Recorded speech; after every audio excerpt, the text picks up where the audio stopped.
Hey, Teller Morose here. Happy Tuesday. I'm just here to inform you before the episode starts that, holy shit, what a mess. For some reason, as I was recording the episode that you're about to watch, not only was there a thunderstorm, but there was also some psychopath cutting our grass while there was a thunderstorm. We paid him to do that, so I understand why he was there, but when rain started to come down and the lightning was filling the sky, he should have stopped. Needless to say, I tried my best to get rid of it with backing music and cutting certain parts out where we kind of stopped. The episode was just, it's a lot. Anyway, take it with a grain of salt. I think about 3 minutes in, I said that this was going to be the best episode of the podcast. Nope. Anyway, all that to say, sorry for the background noise and weird cuts and stopping what we were talking about. We tried our best, and we appreciate you guys bearing with us for that time. And, yeah, enjoy the episode.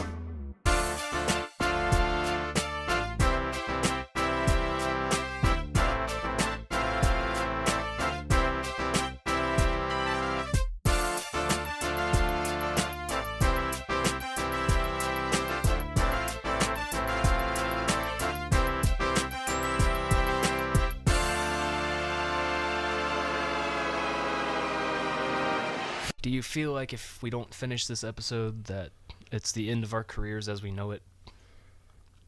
No, should I feel that way? I mean, I want to get a little pumped up, but I also have like a nice warm cup of tea, and I also have a can of Truly right here next to me. Oh. And I'm feeling like I just kind of want to relax. I mean... Okay. Is this Do gonna you generally relax while you contemplate the potential impending doom of a YouTube channel, or is that a new thing? Here's the thing, man. Every time I think about... No, hear me out on this.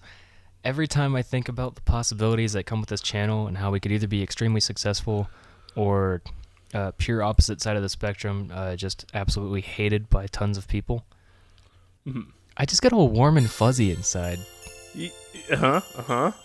And I hear you, man. There's just a nice feeling of just like, man, we could really run this shit into the ground. Okay. And just, I don't know, it gets me all nice and like, I get the tingles thinking about it. Just how much we could fuck up right now. Yeah, I get the tingles from thinking about how much we could just fuck up everything. Happy Tuesday, everybody. I'm Teller Morose, joined by my co-host YOYO, and this is Cheerless Tuesdays. Yeah, that's how we're starting the fucking episode. I think that's a pretty good start, to be honest. Yeah, it's just weird enough that I would go, what are they talking about? Yeah. Yeah, so this is Cheerless Tuesdays, the show where we could fuck it up at any point. I do, usually. Yeah, no, just about every day. Yeah, just like all the threats to fight people and don't date me if you hate pizza and... Yeah, you're a really controversial figure. Yeah, I hate saying it, but I gotta say it. If you don't like pizza, we can't be in love, I'm sorry. Oh, no. Anyway, so this is the show where we're the most subjectively horrible people, and everyone disagrees with us. And today we've got kind of a banger. Dare I say the most bangest episode that we'll ever do. This is the best episode, and I'm saying that probably like 3 minutes in. Yes. This episode's going to be fucking wild. We're doing our favorite thing in the world. The reason, I wouldn't say the main reason, but like a big reason why YOYO and I are friends. Video games. Yeah. That is one of the few things that we have always had in common. Yeah. And now we're here to disagree with each other about what kind of video game is the best. As is ideal. I love ruining friendships and YouTube channels. Just gets me all warm and fuzzy and stuff. Anyway. Oh, no. And we're back. Yeah, no. We're off that topic now. We're moving on to platform games. I would go so far as to say this is the most classic type of video game. It's like you have like Pac-Man, and then you had like Mario and Contra, and like technically Contra's kind of a platformer. At least a little bit. A little bit. And then there's also like more modern things like Limbo and Inside.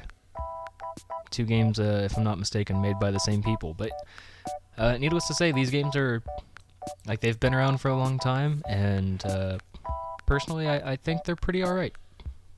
Oh yeah, I mean they definitely they have a place, and that is to say, almost every video game, especially like modern open world kind of stuff, you can't escape platforming. It's always there. It's always something that you end up including in your game, just because that's kind of one of the foundations, one of the roots, one of the basic gameplay loops that we as a human race have decided is fun and worth spending our time doing.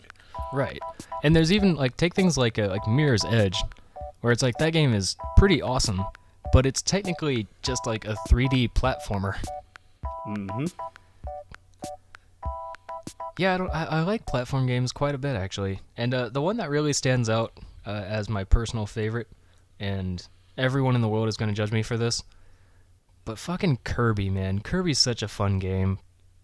All of them. All the Kirby games are just absolutely wonderful. They're so colorful and fun, and usually they have the same theme with just like a slight variation, but they're a good like party game if you're playing like next to each other on the little Nintendo Switch or anything. I'm not gonna lie, I've never really played any Kirby games, so We can't be friends anymore. We made amends. We're friends again. But I do want to know where you stand on platform games. Yeah, man. Welcome back to the welcome back to the podcast. I kicked you out of the Skype call for like a total of 10 seconds. No, I'm kidding. As far as platformers go, I would say, yeah, they're classics. They're really good. There's something really compelling about them. They got to be ranked pretty high, in my opinion. Yeah. Well, see, the weird part for me is like, as much praise as I just gave all of those games that I was just talking about, I still, for some reason, want to put them at B. Not because they're not great. They are great, and I think they should go at A. That's what, part of my brain is telling me, but the other part's like, but there's other cool stuff on the list, Uh-huh. I mean, I guess, yes, there are. But we're talking, these are whole genres. That's true. In my opinion, some of these genres are perhaps less compelling as a genre, and more like there are specific examples of them being incredibly good. And outside of that, it's just like, yeah, whatever. There's going to be good ones, and there's going to be bad ones. Yeah. So I think maybe there's room to put stuff higher than you might think. Okay. Maybe. I do want to point this out. As we go down the list, I want to try to think of my best or my favorite game in each genre. And the one that's calling my name for platformers is Little Nightmares. That game still holds up to me to this day, where I'm just like, that is such a fun and interesting game. It's got like the kind of scary elements, but it's still kind of cute. It's pretty intense at certain times. It's really good. Huge fan of that game. Okay. And me, hopefully, it's gotta be like Hollow Knight or Celeste. Oh, Hollow Knight. Damn, I didn't think about that one. Yeah, they're both Celeste just is so also really clean. good. Yeah. Where are you feeling? I'm good with I'm A thinking or B. A. I'm thinking A. You know what? You're right. It's going to be an optimistic day. We're going to Yeah. platformer, I guess, yeah. Okay, so platformer is an A, and now we're moving on down to shooters.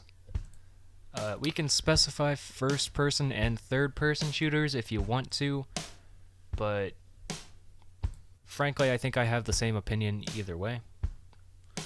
Yeah, I mean, shooters are shooters. I don't think first person versus third person is a huge difference in my humble opinion. So You probably just made us lose all of our subscribers with that I one mean, statement. I'm sure some people are very opinionated about this, and I do remember back in high school when I told people that I played Skyrim in third person and I used a bow and was a stealth archer.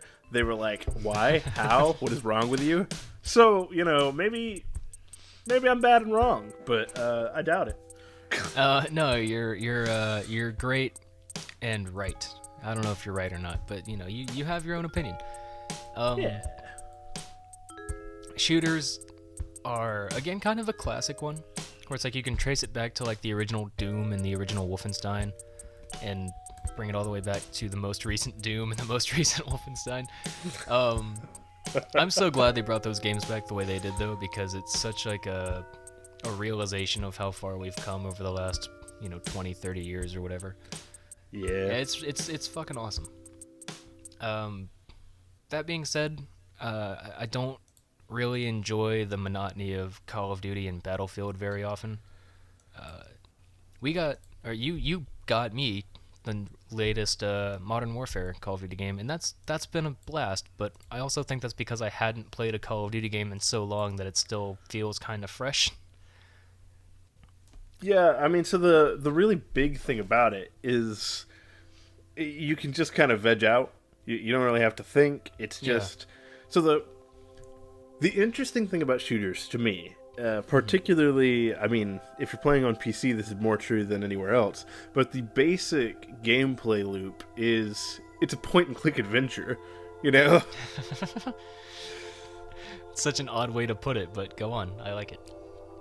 You see an enemy, and you react, and you try to click on them as quickly and accurately as you possibly can, and that's pretty much it. And so there's a very basic, just like reaction time. You can get into it, and you can really learn the game. And people that are good, they know what people are thinking and where they want to go on the maps and whatnot. But you don't have to. Right. And most shooters, especially when you get into like single player, you don't. That's not how you play. You just chill out and shoot stuff. I don't think there's very many people that really go out and look for like the single player story campaign, whatever, of a shooter game. I will shout out definitely my favorite shooter is Titanfall 2. That game has a phenomenal campaign. And it's really unique and interesting, and it's cool. I just want to state for the record that Mass Effect is a third-person shooter. Oh, that's right. RPG with a fantastic single-player story, and people absolutely love it. So that's true. Would that be your favorite? Shooter? Yeah, probably. Yeah, I'm tied because for concept purposes and also just out of pure enjoyment, I really do think Titanfall 2 is my favorite. But I gotta give credit to the older Halo games, or like the Master Chief Collection, I guess, because those games are cool, and I kind of grew up with those, and they hold a place in my heart, I guess. Understandable. Halo 5 was an exception, but hopefully they fix it with the next one. But there are some games that are shooters that have really crazy concepts and things that stand out about them a lot. And then there's some, and I hate saying it, but like Call of Duty and Battlefield, where people are constantly like, oh, this one's better, and no, this one's better. And I'm like, no, they both kind of just not very great to me. But I don't know, I like shooters, but not in the same way that other people do. I like to find the more unique ones. Oh, also, shout out to the Metro series. Those games are pretty sweet. Yeah, that's, not my favorite, but they're great. Probably one of the best things about shooters, particularly when it comes to single player aspects of them, you can always cross the shooter genre with something else to make a unique experience. Yeah. Borderlands is a phenomenal example, much like Mass Effect. I know we played Borderlands into the ground, but like, Yeah, you gotta admit Borderlands they're is- pretty sick. Borderlands is part of the looter shooter genre primarily, really. Yeah, that's true. Which they're interesting, you know, because it's like the most basic shooter gameplay, Hmm. and then its own whatever little spin they want to put on it, Right. and loot, which makes you want to shoot. Hey, good job, man. Um, I think we just figured out why they call it that. No, I mean not. I'm sorry for that. That felt rude. Not rude at all. Okay, cool. Fuck you. Wow. Okay. I was gonna say like a bad example to me of a looter shooter that's just not good is Destiny. It's like at first it was kind of cool, but then you realize like once you've played it for an hour, you've played basically the entire game, and they updated it, and the second one's pretty okay from what I've heard and stuff like that. But I feel like they just kind of like messed it up and then tried to fix it, and I just wasn't a fan of it. That kind of Yeah. games like that where it's like, the ones that make shooters look bad and then they try to fix it later are the ones that make me want to put it lower on the list. Right now I'm thinking C, B, somewhere in there. I'm definitely leaning towards B because the majority of shooters that I've played, I've enjoyed, and I can I can come up with examples that are bad, but I can come up with a lot more examples that are good. That's true. Ooh, one more really good ass shooter that just came to mind. The fucking Time Splitters series. Those games were cool, man. I don't know them either, man. I wish they'd remake those somehow. But so you're feeling B? Yeah, I think B's good. B is good. Shooters. Kind of like right there around the par, which I can appreciate. Next up, we're doing fighting games. Fighting games, interestingly enough, is, if I'm not mistaken, the reason why tier lists exist. So Actually? I think we gotta put it at S, because, like, no, I'm kidding. Wait a minute. No, that's what it is, right? Like, people make tier lists for fighting game characters to see if they're competitively viable as, like, characters. I mean, yeah, that is a very iconic use of tier lists, I suppose. I don't think they're originally made for that necessarily, but Yeah, I was about to say, I feel like the concept of a tier list has been around a lot longer than... ever since public school was invented, we've had the tier list, except for the S part. Oh, boy. We had a tier lit. Please fight me, and win, please. And win. Yeah, fight me in Street Fighter, because we're talking about fighting games. Yep. I personally, like they're not for me. I've played some fighting games, Likewise. and I am a filthy casual. Likewise. However, I did always enjoy them Okay. until I tried to play online versus people that were much more serious about the game than I. Yeah, and then you got fucking wrecked. Yes, that's when I learned that I was playing on a very, very, very casual level, as were all of my friends, and that level was not even scratching the surface of how the game could potentially be played. Yeah. And as such, I have to say that there must be something really, really good about fighting games, in that there is that potential really high level of play, that dedication to where you can just totally destroy people who don't know what they're doing. And there's something... It's a very, like, going all the way back to, arcade stuff, where you're just... You got two buttons,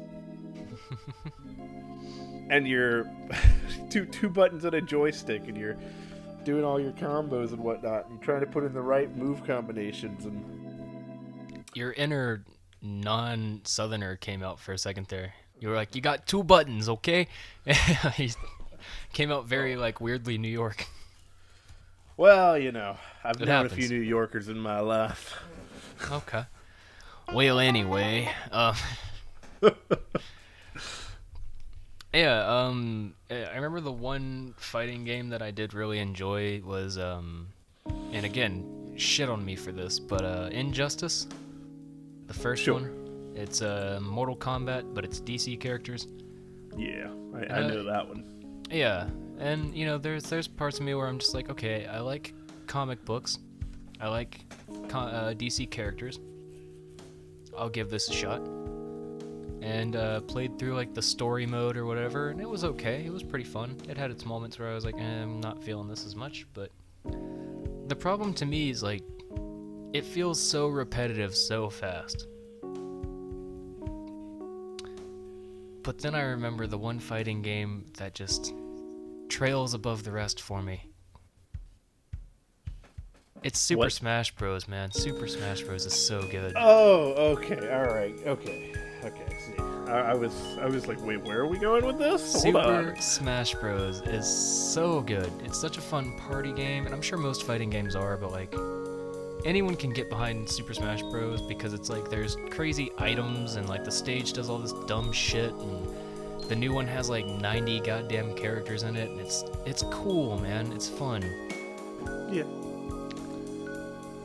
I mean, But here's the thing, Super Smash Bros, for me, all of those games are like S tier, like they're great. The rest of fighting games are pretty far down there, man. I'm gonna be honest. so for me, the big thing about fighting games is that usually, at least in my experience, it is hard to keep things from degenerating into button spam or Right. just like really, really degenerate playstyles because they're effective despite having an incredibly low skill floor. Yeah. So, Smash, you get your wonderful, like, Links just throwing projectiles all day long, and your Yoshis, and you get your platform campers, and you get your off-stage campers, and you go on to, like, Brawlhalla, and then you just get your, like, heavy attack spammers, and Yeah. Soul Calibur, you kind of just get the same thing, or you get parry spam. It's all kinds of just like there's really degenerate playstyles in every fighting game that work because it's really hard to design mechanics that are compelling and not abusable, which is probably the biggest downside to fighting games in my opinion. Right. I mean, I've played what is that? Skullgirls. I've played For Honor, Soul Calibur, Mortal Kombat, Killer Instinct, Street Fighter, Tekken, and every single one of them, there's some sort of degenerate BS that your friends are gonna pull on you, and it's fine when it's them. And then when it's strangers, the game sucks and you hate it. It's the worst thing ever. You're right. That's fair. Where are you feeling for fighting games on the tier list? Because I'm going to be honest, I felt pretty good about him. I was actually feeling B, but the more I thought about it and the more, like, I tried to rationalize it, I started feeling further down. But I don't know, they're not bad. so I was thinking about a lot of the things that you said when I was on my way home today. Because, I was like, oh, we're going to record this when I get home. And I kind of looked over the list just a little bit before I started driving. Oh yeah, just doing prep work. That's fine. Yeah. Doing my homework. And, I'm not like researching anything. I'm just kind of like looking at the list and being like, where would I put this on my own accord? Yeah, just getting your thoughts in order. Yeah. Initially I was thinking D or E. They're pretty low down there. I didn't think about Smash Bros, and I like that game a lot. But putting that little series aside, most fighting games I really can't enjoy because people are either so good that they destroy you or so bad that it's kind of frustrating. Yeah, okay. I've never had like oh, that was a good match, you know, like it's just kind Well, of I hurtful. have. Okay. I've definitely had some good matches. Some like at one point in time, I can't remember which Soul Calibur it was, but I tried to play one of the Soul Caliburs online, and the first time I went on there, I just got absolutely destroyed, and then the next time, it was an incredibly even matchup. And we were playing. He was playing a character that I was a big fan of, and I was playing a character, a similar styled character, and it was actually just a really, really close match. Every single fight was, like, even though we were both quote unquote bad, we were equally bad, and so it was fine. On one hand, I feel like that's exciting and that's fun, but on the other hand, how many other games like that have you had? Depends. For Honor, I've also had some decent experiences. For Honor is very, very, very ridiculous because it's rarely do you encounter someone that is bad that is frustrated to play against. Because if you're bad at For Honor, you will get killed. Yeah. Nigh instantaneously.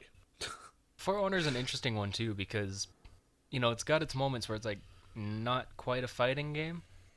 Mm-hmm. It's just like, especially the online, like where you protect the transport thing or whatever, the battering ram and all that stuff. It's like, it's got its moments where it doesn't feel like a fighting game, and I can appreciate that, but then again, the combat was either like spammy, or these people were like entirely too good, or they're just really bad, and it's just kind of like, okay, well, doesn't matter. There wasn't anything interesting that happened there. I just pummeled this person. I don't know, maybe I'm too pessimistic. Like when I played the game for a decent little bit, because I had a coworker that was playing it. Okay. I actually started running into people that were very much on my same skill level, and it was like, every once in a while there'd be somebody in my games that just actually destroyed me every time we ran into each other. Mm-hmm. But a lot of the time, the fights would be really, really close. Oh. And it was pretty intense, pretty enjoyable. I could see why people liked the game so much. Okay. Why it has such a cult following. Yeah. And For Honor is a really good game, don't get me wrong. It's, in my opinion, probably one of my top 5 fighting games. It's a very unique game. Yeah, for sure. Having said all this, D. You praised it quite a bit there. Well, that's the thing, though. I know I said I think there's going to be more room for stuff at the top than you're expecting. And the more I think about it, the more I'm like, maybe I'm wrong. Well, I'll ask this. There's not going to be that much room at the top.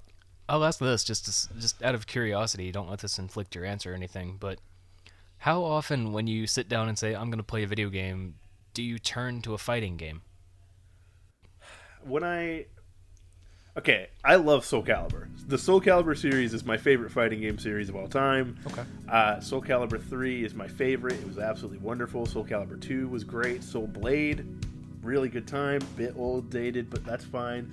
Soul Calibur 4, it's whatever, I guess. Soul Calibur 5 had the chance to be wonderful and gets darn close, but falls a little short because production was not quite well funded enough.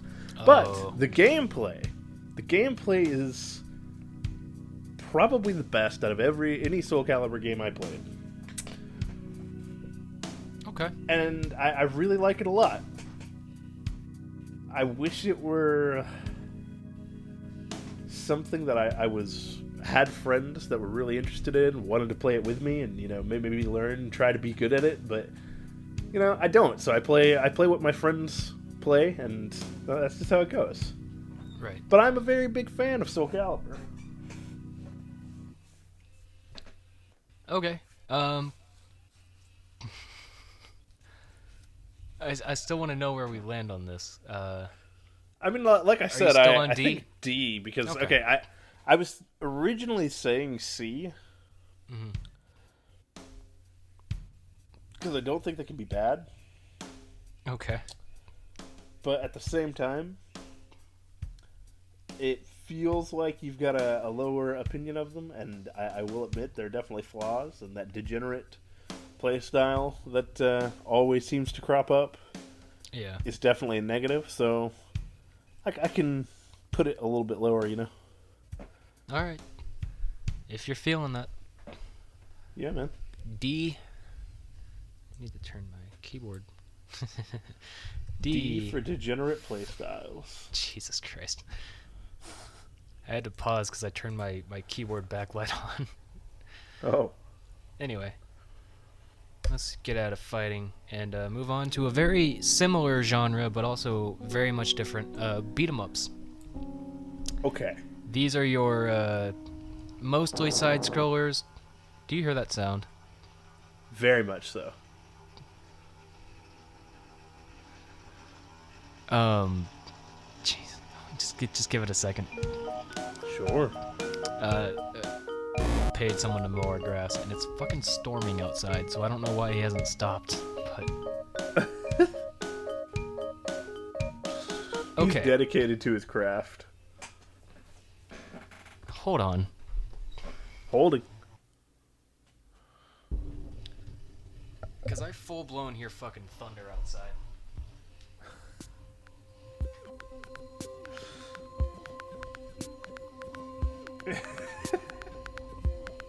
There's lightning and thunder, and he's just fucking going at it. It's dangerous to know the line taking.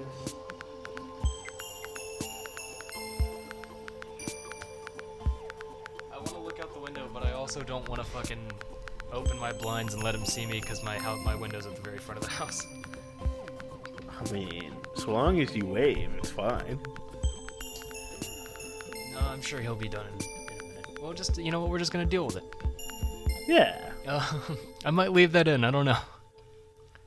Anyway, beat 'em ups. I did do a Oh, yeah. little singy song there, so you know. Was it copywritten? No. Are you sure? Yes. You sound very unsure, and I don't know if, No, I'm not unsure at all. Alright, the fucking I'm quite podcast is certain. ruined. Someone's mowing their grass right outside of my window. It's storming outside. Let's talk about beat 'em ups. You're a fan. I am a big fan of beat 'em up games. Yeah, I thought so. There's two in particular. One is extremely popular. The other one's a little more hidden. The popular one, Castle Crashers. Big fan of that game. That's the popular one. Okay, wait, hold on now. Yeah, it's made by Behemoth, or not Behemoth. It's made by the people who made Alien Hominid, which is also a great game. Uh-huh. Newgrounds, that's who I makes it. It's mean- fucking Newgrounds. Yeah. Behemoth might also have worked on it. I don't know. I didn't fact check myself. The other one is a game that's called Charlie Murder. And we might have talked about this or even played it at one point, but you play as members of a punk band, and like whatever character you pick is a different, you know, like one guy's the singer and his special ability is that he like fucking screams and it's like a AoE kind of thing. The guitar player has like a thing where he, you know, his giant amp pops up and he strums and it's really loud and all this crazy stuff. And it's got like little bits of like rhythm elements to it at certain points. But for the most part, it's just like run around and punch people in the face and grab metal pipes and hit more people in the face. And, you know, if you're the drummer, he's like big, so I think he can pick people up and throw them and stuff. And it was a really cool game. Really, really cool art style.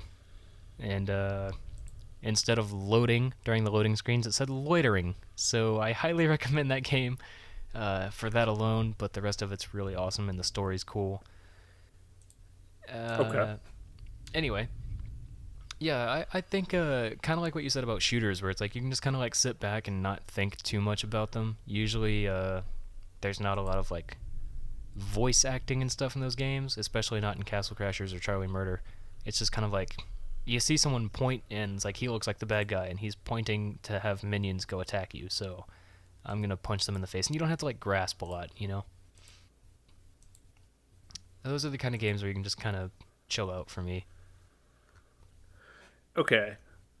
I believe we talked about Kingdom Hearts, we said was a beat 'em up, right? I don't know about that. Did we agree on this at one point in time? I don't think so, man. I'm going to be honest with you. Because I Really? think I would consider Kingdom Hearts to be more of an action RPG. I mean, okay, sure, yeah. We can... Well, I mean, what was the sake of your argument? Was that Kingdom Hearts Well, is good or okay, Kingdom I haven't Hearts played is very bad? many beat 'em ups. Is the thing. Okay. I don't generally play beat 'em ups. I don't. I mean, there's a few. There's a Beautiful Joe, Oh, yes. Classic. which I was a pretty big fan of. Yeah. I randomly I bought it on a whim because I found it for $5 and I enjoyed it greatly. That's a good deal, man. God of War has got some beat 'em up elements. Kingdom Hearts got some beat 'em up elements, and I like both of those quite a bit. Dynasty Warriors is beat 'em up. I'll count Kinda. that. Yeah. Also, Yakuza See, 0, which the is thing about- incredibly fun. The thing about all the games that you're mentioning is that they have elements of other stuff that would make me think that I would put those other elements first. Like Kingdom Hearts Well, and arguably yeah. God of War kind of have that action RPG element to them. Even Yes. though technically God of War is an open world, which most action RPGs are.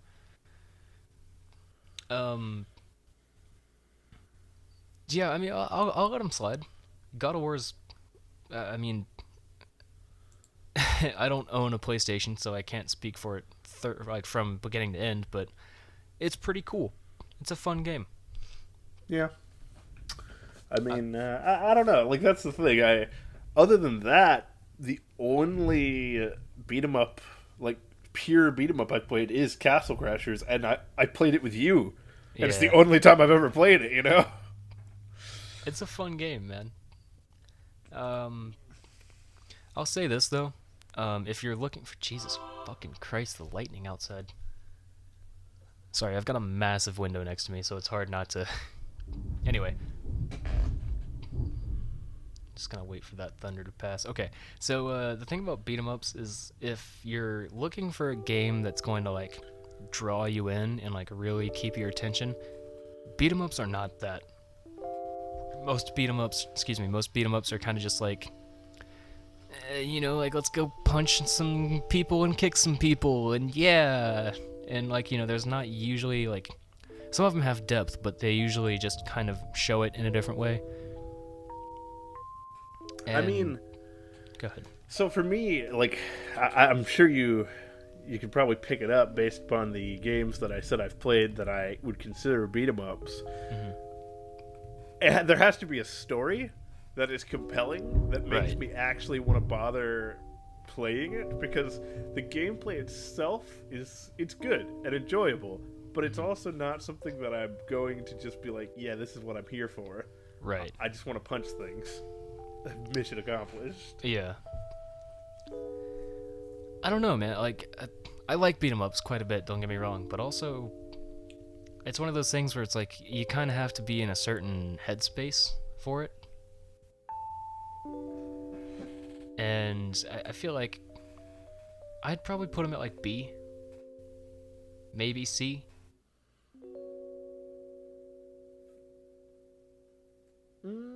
I thought I lost you for a second. I thought the just internet went down or something, but No, I was debating with myself. okay. Well, I mean, yeah, like where would you put them in an honest, like,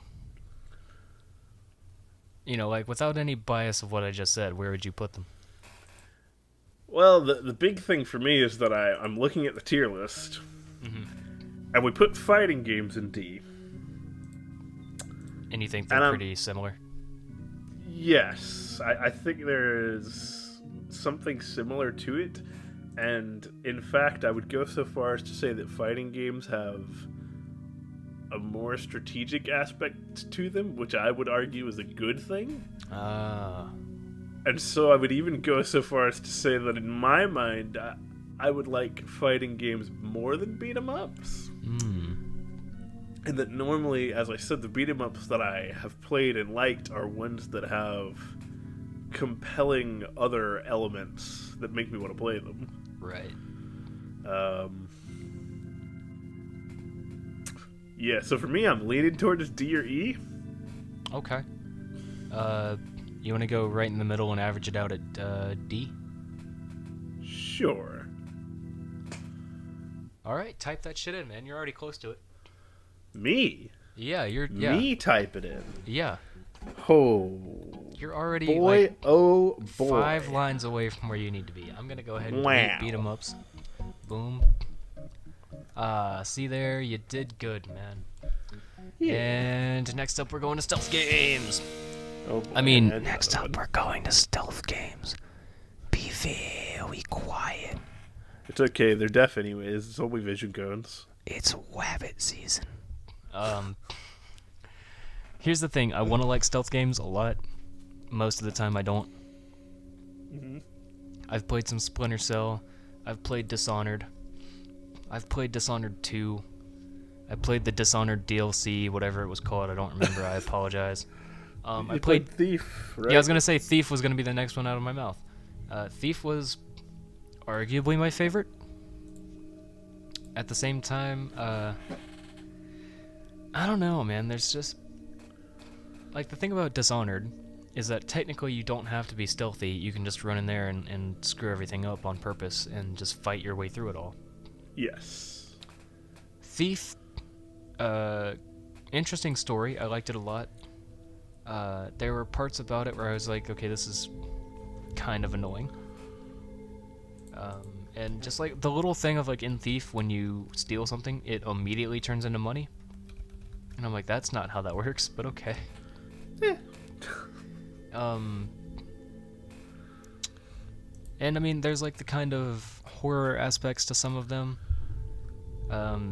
My favorite stealth segment actually is actually I just said actually twice. Fuck me.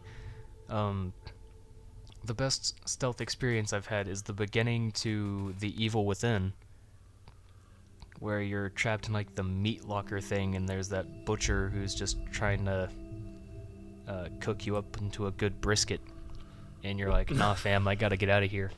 And you know, because it's intense, where you're physically like, this dude could see you at any second, and I don't know, it's cool. Oh, there's also not to cut you off, but Alien Isolation definitely counts as a stealth game. Definitely, yeah. Jesus fucking Christ, it's going down outside. Why are you still cutting grass? Oh my fucking god. I told you, he is dedicated to his craft. He's gonna get struck by fucking lightning out there. You know, it just occurred to me that I overlooked a very, very obvious stealth game that I played and liked. Oh, what's that? Assassin's Creed. Oh, they're okay. Yeah, well, I mean, I didn't say I was a huge fan now. Yeah. Okay, I tried to play Dishonored. I tried to play Thief. Both of them, I did not make it very far, and it just was like, yeah, nah, not for me. That's fair. I did play some of a game called Origami. Oh, yeah. That game's cool. I like the art style in it. It's a very cool art style. I enjoyed the gameplay there a good bit. Assassin's Creed 1 and 2, I liked a lot. 3, kind of. But the stealth wasn't the main reason that I played it. Like, I enjoyed the stealth, but at the same time, I also really didn't mind when I got caught and just had to, beat some people down. Pretty on board with that. And that's the thing, man. Like, I like the stealth games that are like quote-unquote stealth games, where it's like if someone gets caught, or if you get caught, you can just fight your way out, like, aggressively. So I think a good example, actually, not to, again, sorry for cutting you off, that Skype delay is rough, but the stealth game, quote-unquote, that I like the most is probably Metal Gear Solid. Going. It's okay. Specifically Metal Gear Solid 5, because... Oh, are you dead? Oh, can you hear me? Well, happens to the best of us. Are you alright? You good? Anyways, I guess I'm the host of the podcast now, and there's no one else. You can't, just me. You can't hear me? Oh, I can now. Okay. I don't know what happened, but you were just gone. Let's get through this one just to be quick. Stealth games. Okay, but hold on. Oh, yeah. Stealth games are, again, a kind of game that I like when it is in something else. I really like the stealth aspects of, like, The Last of Us. I really like stealthing around in Persona 5. I like stealth in Skyrim. Like, there's really fun, compelling ways to apply stealth, and then putting it into its own game has a tendency to be a little bit less compelling, because the beauty of having it in another game is that when you fail, it's okay, because that was never the point. Right. In a stealth game, if you fail, either you care or you don't. If you don't, why are you playing the game? If you do, well, restart. That's fair. I think putting stealth as an aspect or a potential way to get through a game is really cool. Deus Ex is a good example of that as well. The more recent ones, at least. But yeah, putting games as like stealth on their own, where it's like not necessarily where if you get caught you lose, but like you have a very rough chance of getting out of it when you're not in stealth. That kind of sucks. Remind me, was it Thief or Dishonored that gave you a grade? Oh. On how well you did? I think that was Thief. I believe it was Thief. That was That based on like grading how much you... scale? Yeah. Oh, that made me hate the game so fast. That's fair. Because I wanted the good grade. But if you get caught even once, you don't get a good grade. I think that was actually Dishonored, but it doesn't matter. They're both the same. It's a guy in a mask with a bow, okay? Yeah, no, literally. Okay, I can barely remember which one is which because of that. Yeah. No, if you like gave me a still from one of the games, even if it was just like a location, I'd probably be able to figure it out pretty quick. Yeah. But all right, where are we putting stealth games? E. All right. I mean, that seems right to me. That's fair. Correct. Like I don't want to. They're not F, and I kind of doubt anything's going to be F because, I mean, if they were bad, they probably wouldn't exist. That's fair, but this is still based on our own opinions as well. Yeah, I mean, we'll see. Maybe there's something. Maybe we'll run across something that we both just hate with a passion. Who knows? Okay. Survival games. Yeah, survival games. F. I'm just kidding. Whoa, hold on. No, I am. So you said you like Metro, right? Are there survival elements to Metro? I thought there were.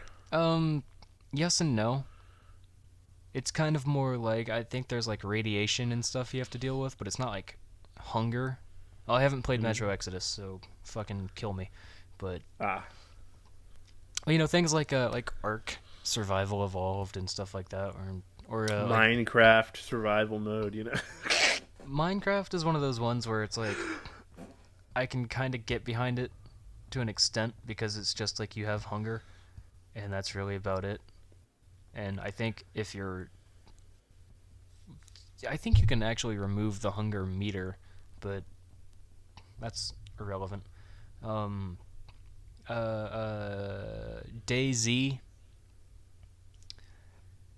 I don't really care for those kind of games, or even like there was like the Fallout New Vegas hardcore mode or whatever where you had to eat and sleep and drink water and stuff, and I was like, I don't care. Okay. Yes. So, I actually really like survival games. I like them a lot. Yeah. However, I hate when they are incredibly tedious. Mm-hmm. And usually, one of the most popular things for Skyrim modifications was adding survival elements. Yeah. And the thing is, it's just tedious and boring because the game wasn't designed to have engaging survival-based gameplay. So you have to make food using the super engaging cooking system of Skyrim, and buy drinks, and you have to wear winter clothes when you're in cold areas, and you can't be outside for too long. It's just like it just adds all of these restrictions that make the game more difficult, but not more fun. Exactly. However, when survival games are designed with the struggle of surviving in mind, they can be incredibly fun.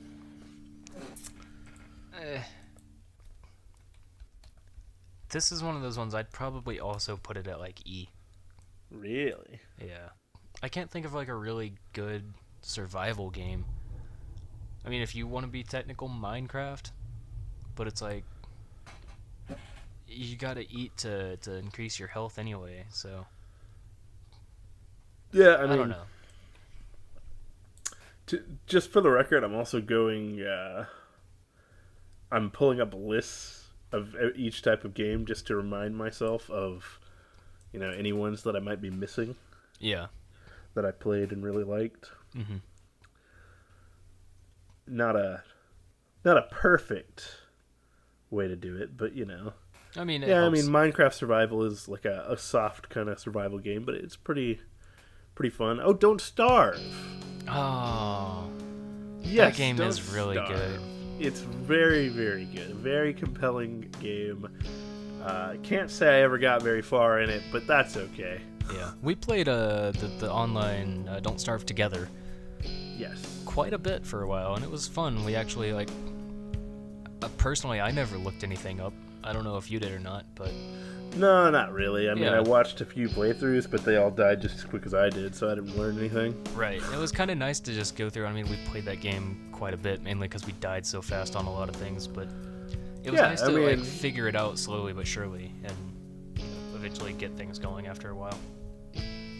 That's actually one game I wouldn't mind going back and trying to play some more at some point, because there's something good about it. There's something there. It's got its nice art style, and ideas are nice behind it.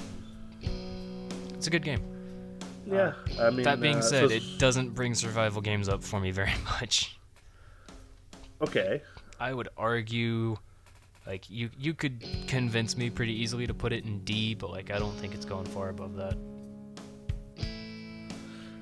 Where would you put it without my bias? Hold on.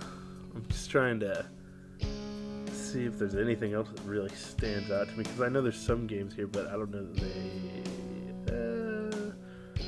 because I haven't played very many survival games, but I also think that that's largely because survival games are not a largely prolific genre. Yeah. But Subnautica is probably the best survival game I've played. Do you have hunger and stuff in that game? I played it in either alpha or beta, and I don't think they had it when I was. Yes, Subnautica, very, very fun, very compelling, lots of stuff to do, and the survival aspects of it feel like things that they don't feel like chores. Mm-hmm. You do them because it feels right, and because you can just do them, and it's not a problem. Right. And yeah, you've got your food and your thirst and oxygen.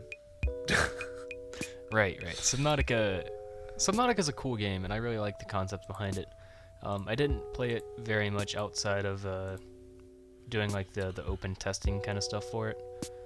And I know they changed a lot from that point, but it looks cool. I kind of There's also a horror survival game I've played called Darkwood, which is quite good as well. Very familiar, but I can't say I've played it. Anyway, State of Decay. Man, I like State of Decay, and for some reason they made the second one, and everyone was pumped, and then it just wasn't good. I don't know what it was, but. Well, okay, so the thing about the second one was that it was made to be the same quality as the first one, and that is to say the first one was a B-grade game that had something really compelling about it, and the second one is a sequel to a B grade game that's still B grade quality, and it's like, well, you would think that not... if they made all of that money with the first one, because that game kind of became a hit after a while, that they would do something to upgrade it, or at least make the game a little bit different. It kind of just felt like more of the same thing, and I was just kind of like, okay, but there's nothing different. Could have just kept my money and played the first one more. Yeah, so what people wanted was a AAA sequel, and instead they just got another B grade sequel, and it's like, well, okay, but it's not better than the first one by much, so who cares? Make it an A- sequel. I still would have been pretty okay with it. Yeah. But anyway, survival games. Oh, yeah, I don't know. Very compelling. Base gameplay. Everyone can relate to the struggle of survival. Every time you've gone into your kitchen and opened up a can of Campbell's chicken noodle soup, just think to yourself, wow, imagine, this could be so much more difficult. And so you play video games to simulate it. Right? Okay, two things. Sure. One, I was talking about where on the tier list do you want it to go? Uh-huh. But two, what the fuck did you just say?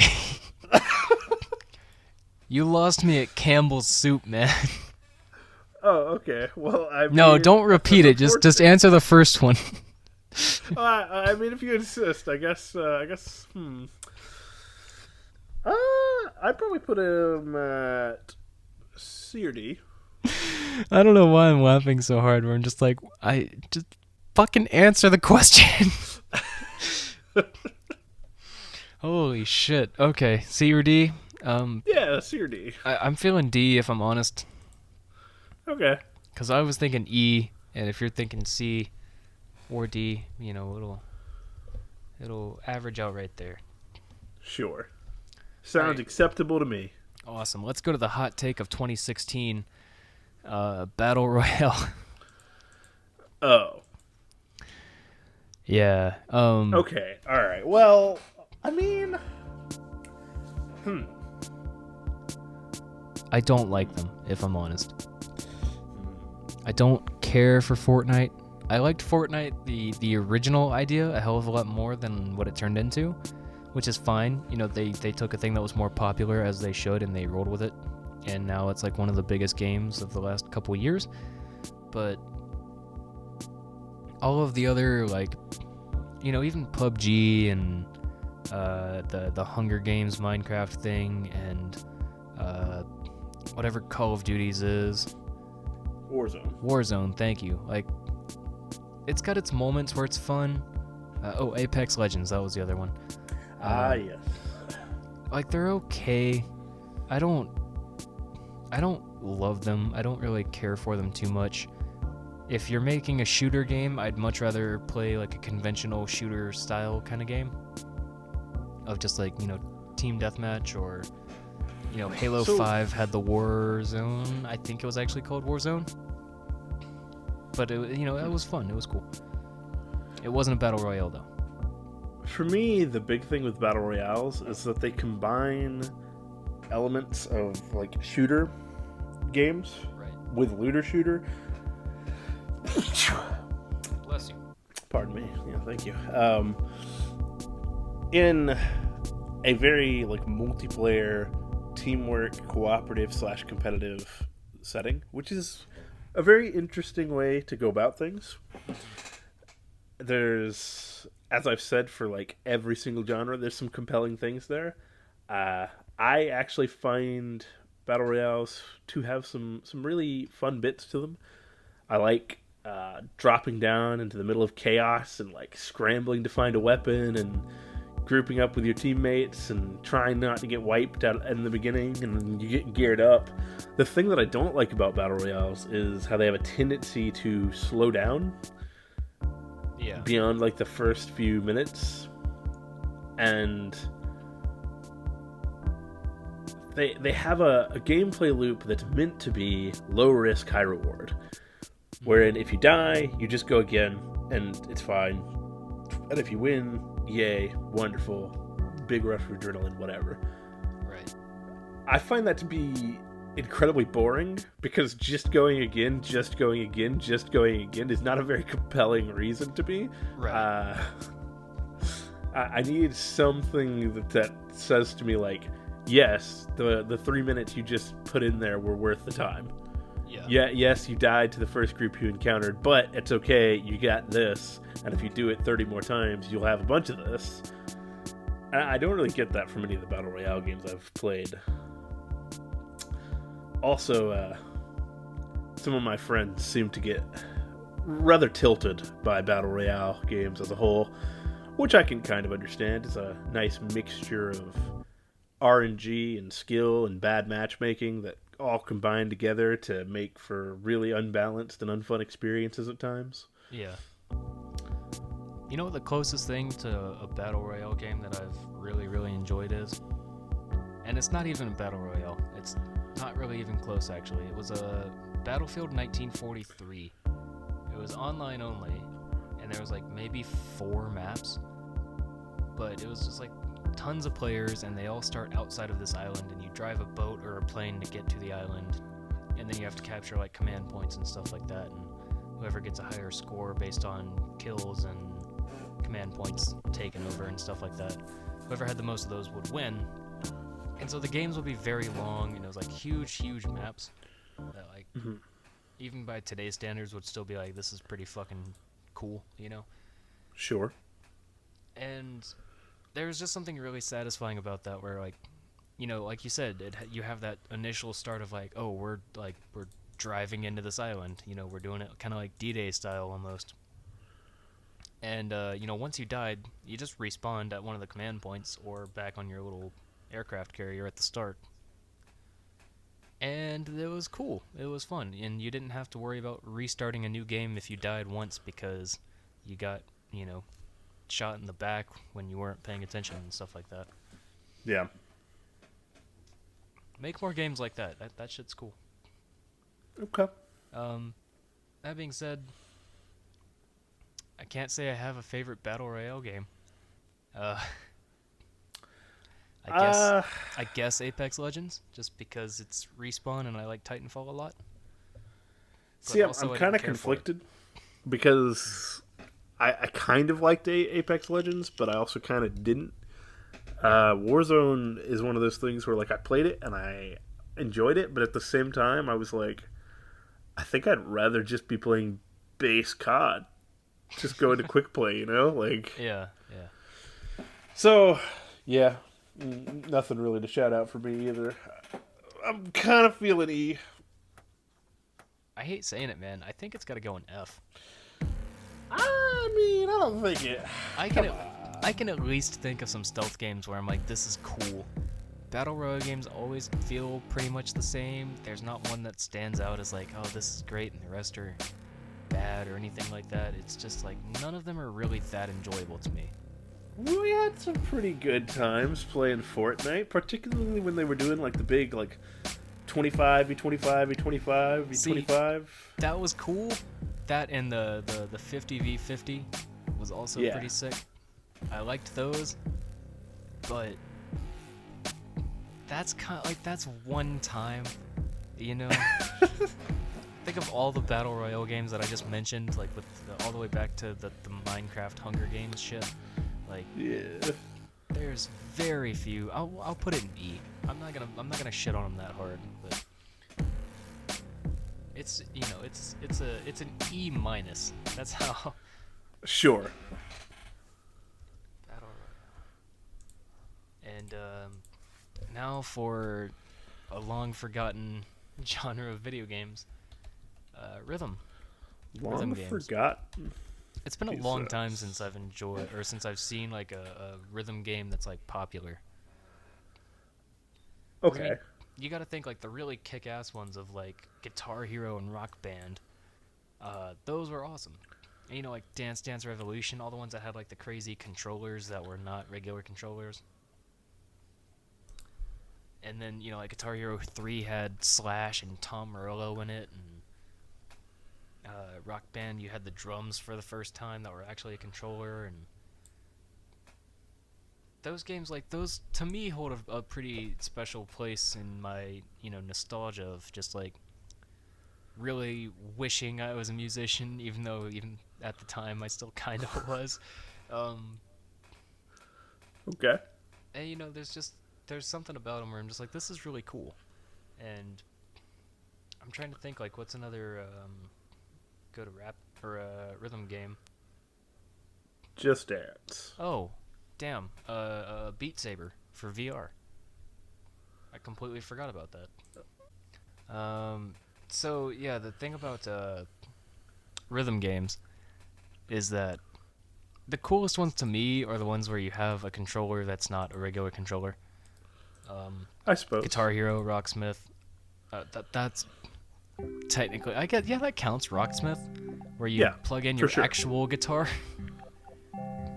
100% that counts. I don't think that's even the video game at that point. It's kind of just like learn to play songs on actual guitar. But I played that a lot, and that was how I learned to play guitar, actually. So I think that's why I hold such a heavy thing to it. It's just like this kind of like teaches me a little bit of what it's like to play an instrument or dance, I guess. I don't know. Yeah.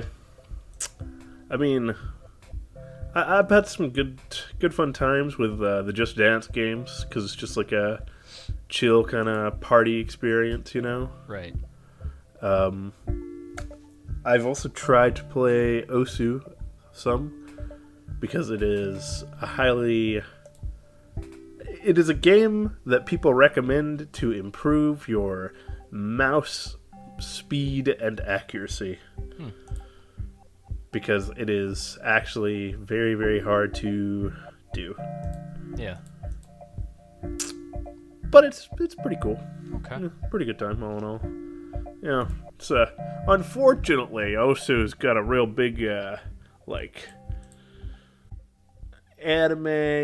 kind of weeb side to it, where all the songs are just like these anime songs. I'm just sitting here with my country music, like, can I please just like Osu to like Country Road, or I was gonna say, hey Osu, can we get some goddamn Toby Keith up in her?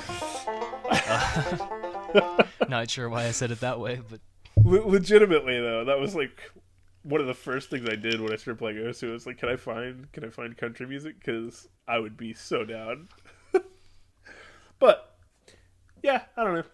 It's cool. It's fun. Not something I'm particularly good at. Very enjoyable though. Yeah. Guitar Hero, really, really big. Yeah. It's a fun time. Where does it go? That green spot's kind of calling my name. I feel the same way. Rhythm at sea? Rhythm at sea. Rhythm at sea. Rhythm at sea. Alright. There we go. Now we're moving. You're not looking at the tier list. That's fine. I'm looking at it. I don't really know if I mean, yeah, it's fine. Alright, no, I'll take it. It's No, don't worry. I'm already Oh, there. alright, well. It was funny for about a second, and then now I'm kind of like wishing I hadn't done it. So we're going to move on to survival horror games. Thank God that you undid your mistake, because for a minute there I was getting really concerned. I could have swore I saw something coming up behind you. Oh, because we're talking about horror games? Yeah! Yeah, I'm not checking my back right now or anything. Thank God. Just thank God. Really, really would want you to see that. Thank God, because I'm in your closet right now, and if you look to your left, you will die. Yeah. That's how horror games work, right? Usually. The best part about horror games, the part that I always love, is when they pop up on the screen and tell you what button to use to run. Yeah. Classic. That's the most compelling part of a horror game, where you're like, oh, really? Good. Glad you tell me that. I want to get a call back to the fiction book genre episode that we did, and just say, and then there was a jump scare, and I'll throw in a little thing like I did last time. It'll be like a puppy or something, I don't know, but yeah, we talked about this a little bit. I like horror video games quite a bit because it gives you The feeling of actually being in a uncomfortable situation, and there's also the elements of like a jump scare, and it's interactive, and I like it a lot more than movies for sure. I feel like I like them more than books. Probably, yeah. But like I said, one of my favorite horror games, or like I said in the fiction book genre episode, is Fear 2. Is real cool because it's a shooter, but then there's also like real creepy parts to it, and there's the occasional jump scare, but usually it's just like the atmosphere, the environment is like you don't want to go any further, but you have to. Mm-hmm. But then you still shoot people that have guns, and it's like kind of goes back to a normal shooter for a second, and then it goes back to being creepy as shit again. So, okay. Yeah, shout out to that one. The Evil Within. Obviously, the Resident Evil series. I'm not very big on survival horror games or horror games in general. Yeah. Mostly because I tend to not find them very scary, and so I just kind of get bored with it because I'm just like, it'd be cooler if I was playing a fantasy, action game, because at least I would enjoy the world. But yeah, and as you mentioned, like I'm not usually scared when I'm playing a horror game. I'm usually kind of making jokes about it. Yeah. The only time I've been like scared by a video game was not because it was scary, it was because it was medical, and it's the fucking eye surgery thing from one of the Dead Space games. It's like you have to give yourself impromptu eye surgery, and you're like unconscious, so your eye's doing like the rapid eye movement thing, and you gotta stick a needle through your pupil, and I can't do medical shit, so fuck that part of that game. But I'm sure I would be in the same boat, but I've never played it, so I wouldn't know. Yeah, it's cool, but you all right there? Yeah, just breaking my chair a little bit. Oh, okay, I feel you. I do that every once in a while too. Yeah. So here, the thing about horror games that really bother me, I guess, is when there's puzzles involved. And it's like, I understand you're supposed to be like, quick thinking and stuff like that, and you're supposed to solve this puzzle before the thing comes at you or whatever, but like that just bugs me. I'd rather just run away or shoot at it or something. Like, don't make me try to solve which one of these pipes is going to be able to shut off the gasoline that's pouring into the room that's going to drown me or whatever. It's like, that's stressful, sure, but like, I don't want to have to do like a math problem to fucking, not die. Yeah, I mean, okay, so I've played a little bit of Outlast. Yeah. And I thought it was fine. It was one of those games where, like, I could tell I was supposed to be scared a lot of the time, and I wasn't. And I got once or twice, and I was like, okay, all right, yeah, not bad. But by far the best horror game I've played is that Darkwood game I was talking about earlier. Mm-hmm. And the main thing about it is that it's body horror in a lot of it. Mm-hmm.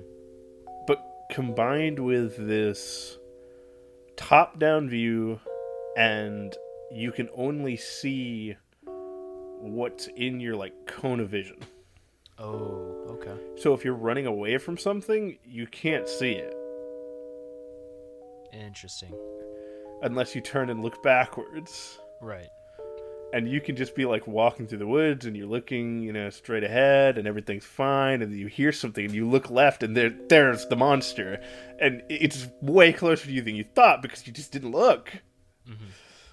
And just that feeling, that limited vision, creates this, like, overwhelming sense of suspense, and, like, it's almost oppressive at times, where you're just, like, looking everywhere. And it's how you would be if you were in this situation, You'd be on high alert, eyes looking every which way, like, oh my god, where are they going to come from? What was that? Yeah. And so it really gets that feel across, which I actually loved. Right. One of my favorite horror sequences, I know I already mentioned the intro to The Evil Within, which is solid. Mm-hmm. But the intro to Resident Evil 7, where you've like first go into the house and then you find your quote unquote girlfriend, I believe, and not the. I mean, it's like the first 10 minutes of the game. She kind of like turns on you, and it gets not like scary or gross, but it's just kind of like one of those morbid moments of like, what the fuck am I watching or am I witnessing? Mm-hmm. I think at one point like your fucking arm gets sawed off or something like that, and it's just like where did this come from? I was coming into this house to go pick somebody up and get the fuck out, and now it's just like, you know, it's like kind of reminds me of like a weird fever dream. Yeah. I'm just like, that was cool. That was pretty intense. And then, you know, obviously it gets better from there, and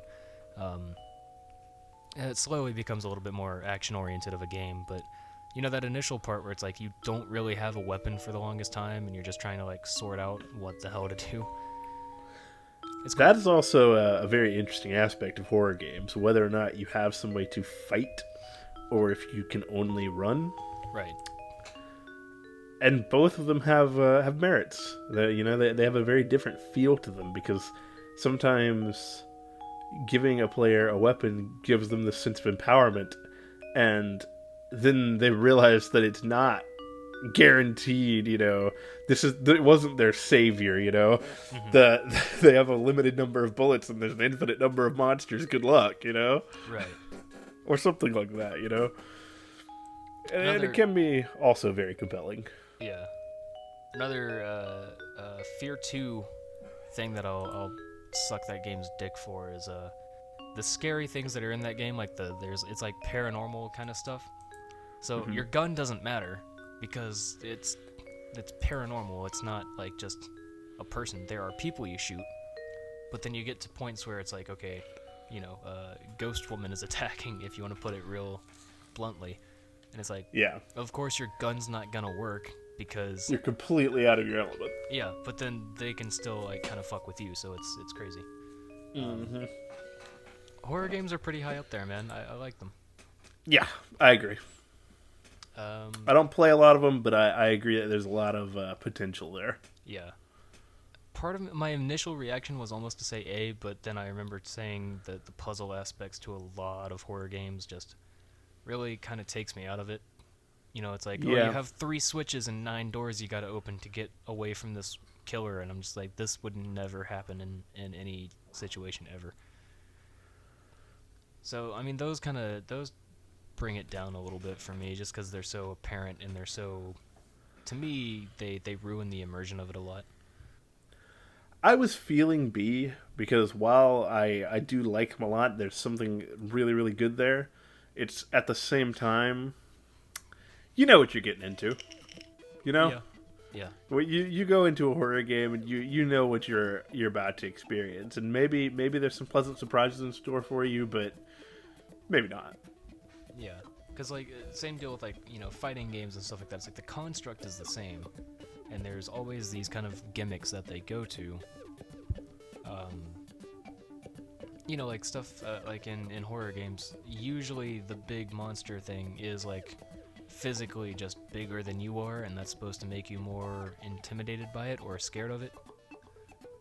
And you know, just like little stuff like that where it's like, on one hand I don't care that much, but on the other hand, like the more you start to take note of stuff like that, you're like, oh, I've seen this in, you know, Silent Hill or Silent Hill 2 or Silent Hill 3 or Silent Hill 4. I do want to take just a moment to say that I also wasn't thinking about Amnesia because I've never played it, but I know that's one that people are real big fans of. Yeah. Spooky's House of Jump Scares, which has changed names 20 times, but is actually a very fun game and has surprisingly decent horror aspects to it. Oh, yeah. And SCP Containment Breach, which, if I hadn't played Darkwood, would be my number 1 horror game of all time. Okay. It's wonderful. It's such a good, tense experience. All kinds of crazy stuff. You never really know what's going to happen unless you've played the game 50 times, and even then, you might die out of nowhere because you did something wrong. You just didn't know it. Yeah. Interesting. Okay. It's a good time. I'll have to bear that in mind. But you feeling B? Yeah, B's good. All I'm just gonna put horror. I shouldn't have put survival horror in there because that insinuates that there's survival to it, and really it's just we were just going for scary games. Yeah, I was kind of wondering, but yeah, as we talked about it, I realized that we were including just horror in general, and I was like, okay, cool. Yeah. So let's go to a more specific one, Metroidvania games. Yeah. Can you guess what games that Metroidvania as a genre is based on? I'm thinking probably Sonic. Pretty close. It's actually hold on, I got this. It's based on what was the game that the people from like the original makers of Castlevania made like a remake game for Indiegogo or whatever? It's like Ritual of the Night or something like that.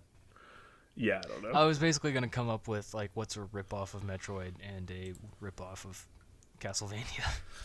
Yeah, I mean that's.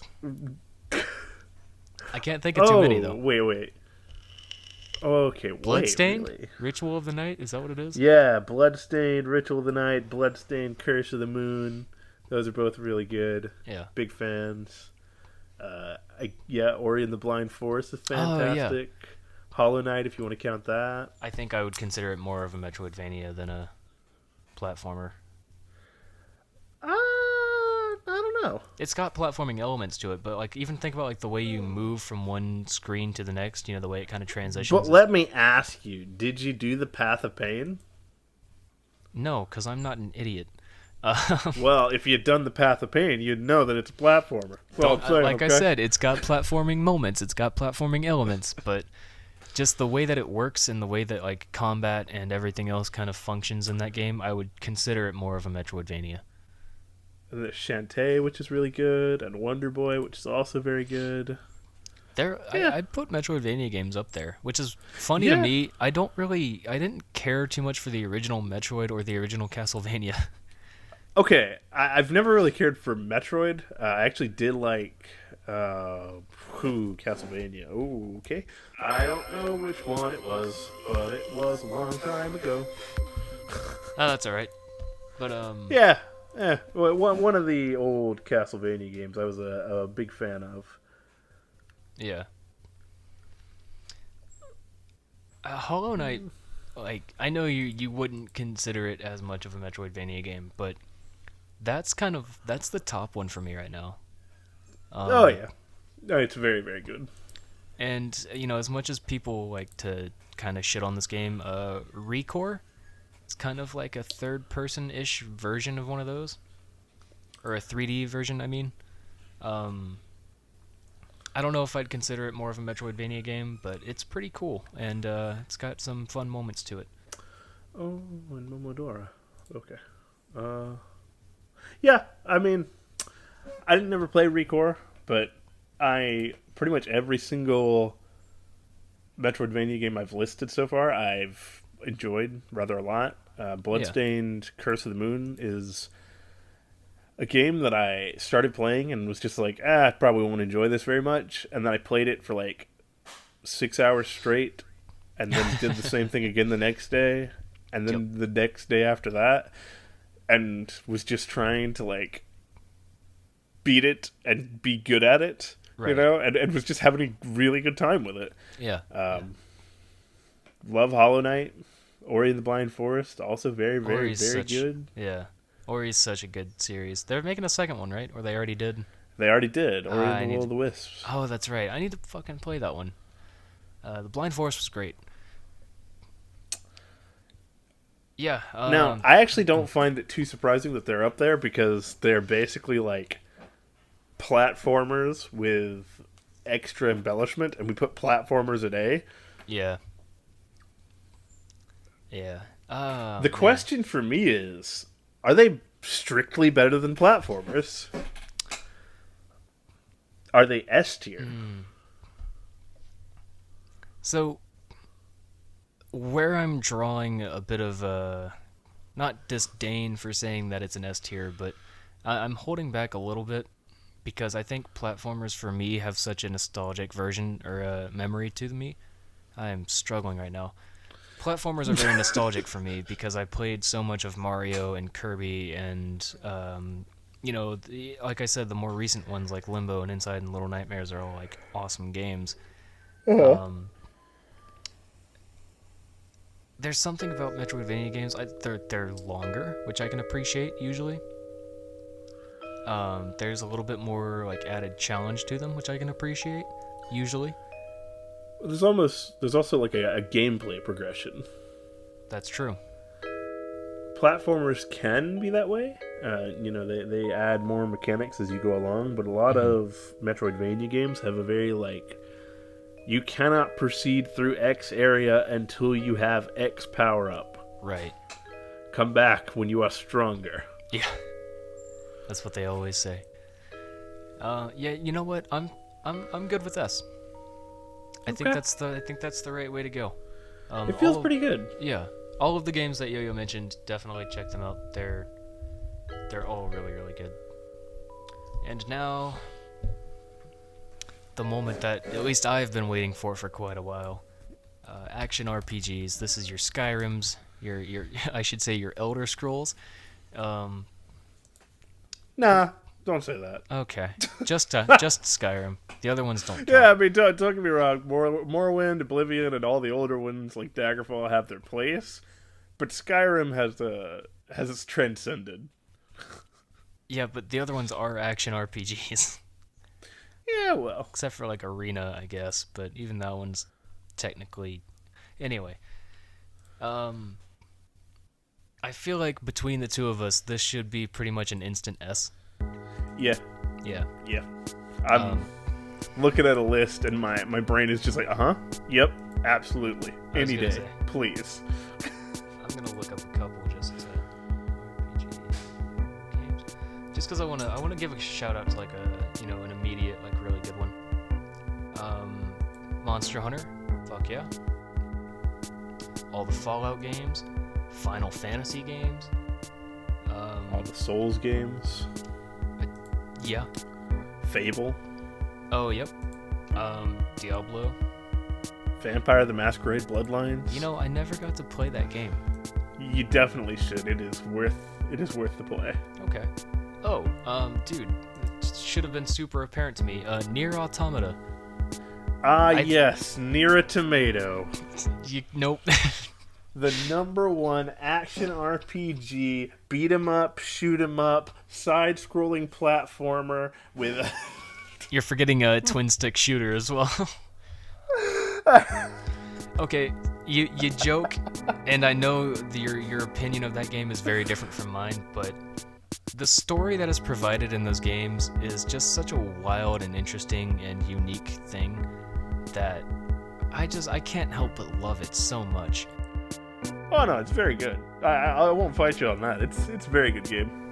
I would say just given the circumstances of playing it so much and just having it stuck in my brain to this very day, I'm gonna put that as my #1 for the moment. Okay. The Outer Worlds too, also really good, more recent RPG game. Yeah, I mean, there's of course the Witcher series, which. Yep. While The Witcher 3 is absolutely fantastic, I have a very soft spot in my heart for the first Witcher. Really? So, yeah. We're forgetting the kind of less serious ones like Bastion, which is a serious game, but it has like a more of a lighthearted telling to it, where there's a literal storyteller narrating what's happening. Yeah, I mean, we can even go. Okay. They're making a remake of it now. Mm-hmm. But Ty, the Tasmanian Tiger, is a absolutely fantastic action RPG game. Yeah. With platforming elements. Can't forget the most important, and by most important I mean like it's pretty funny, I guess. South Park: The Stick of Truth. Say what you will. Very good game. Yeah. Good game. Fucking Undertale. Yeah. I don't know. I mean, yeah, I guess Undertale, I was gonna say, it's not the #1 category that it pops in for me. That's fair. it's got like its bullet hell moments and stuff like Yeah, that. it's yeah. But- Bullet hell with action RPG overlay. Yeah, exactly. Yeah. It's like a Pokemon, but instead of a Pokemon fight, it turns into bullet hell. Okay. Sure. I was like, I don't know how else to describe it. I mean, you said it's like Pokemon, and my brain was like, nope, it's not. Not at all. That's... You are but I wrong, mean, you sir. get from point A to point B, and then you have Well, I to mean, fight you your could just quote-unquote as easily gym leader. say- You could just as easily say that it's, a Final Fantasy game. Where you wander through a cave, go into an encounter, fight random baddies. Eventually you get to a boss who has an overworld model, and you face them. Yeah, but the way that oh no, yeah, you're right. Damn it.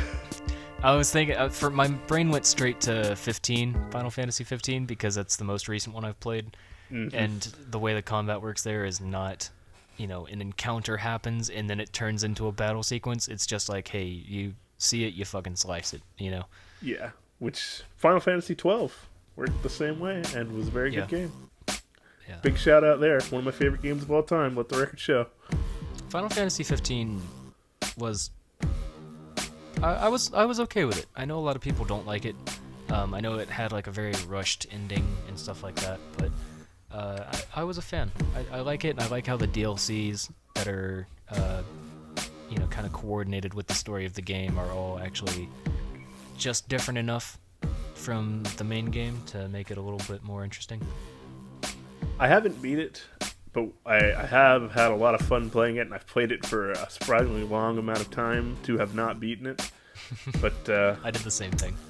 The big thing for me with Final Fantasy 15, the thing that kept me from really, really liking it was it felt like they went too far into the zone of Kingdom Hearts, and we're no longer in that same turn-based strategy game that they've been for the longest time. Right. And, I mean, I'm sure when the next Final Fantasy comes out, I mean, they're doing the 7 remake for now, which Yes. I haven't played it, so. I haven't played it either, but from what I've seen, oof, It looks great. Yes, it looks fantastic, and it looks like they've done the battle system justice. And that's all I'm here for, I haven't looked into how the gameplay works, because again, I don't have a PlayStation. I can live without it, but Yeah. art style and graphics, they look phenomenal, exactly how I'd want them to look, and I'm glad they're going back to that game because it's so popular, and for some reason it's the most well-known of all the games in the series. I'm gonna go ahead and put action RPG at S because I knew that was gonna happen the second it was on there. I was like, yep, Oh, here yeah. it goes. And pretty sweet, man. Part 1. That's right. This is going to be a 2-part series. We have more video game genres that are kind of hidden at the moment. And next month or the month after that, we will be doing part 2 and adding onto this list with even more genres. I'm going to go ahead and read these off real quick. We don't have anything at F because we are lovable people and we don't want to hate anything. But fuck fair. everything in E. Fuck everything in E because stealth and battle royale. No, I'm kidding. E is stealth and battle royale. D is fighting, beat 'em ups, and survival. C is rhythm. B is shooters and horror. A is platformer games, and at S we have action RPGs and Metroidvania. Did I say something wrong in there? I feel like I did. Nope. but I think you did a wonderful job. I didn't notice anything wrong at all. I can't tell if you're being sarcastic or not. I would never mislead you. Listen, man. You know it's Alright. bad when you can't even get into the start of a bit because you're already trying to not to laugh so much. Yeah. Listen, man, Well, you we know. were both just like. He said, Irony, "Listen." drifted irony, drifted irony. Yeah. The moment you you speak in that serious tone when you've already got the layers of irony just like laid on real thick. It's just like I don't even know anymore. Like you can't. It's one of those Every things. word you say is just a joke. I can't. Yeah, I was gonna say I can't level into a serious tone of voice and not have people laugh at me, even when I'm saying something like kind of serious. It's like, all right, guys, like I'm just gonna. Okay, I guess I'm funny. That's cool. But also like, you know, my family life hasn't been great, and then people like, dude, he's so... Yeah, no, I hear you, man. What? You're too funny. Yeah. Ha, ha, ha, ha. No, it's not even that. It's just my tone of voice is just. I'm gonna stop talking. I'll cut some of this out and maybe put it at the end as the post credit or whatever. But Yeah, whatever. oh god. The important thing, the thing that we really, really just gotta get taken care of here is thank you all so much for joining us on this Tuesday. We hope you've enjoyed the time that you've spent with us, and you know, maybe had a laugh or two. Maybe you agree, maybe you don't. You can let us know down in the comments. If you liked it, maybe give it a like. If you think you'd like to maybe watch some more, well, you can hit that little subscribe button, or maybe even ring that bell. Ooh. I like when And I'll people tell you ring- what, we'll be back next month with another tier list. Happy Tuesday, everyone. Their social media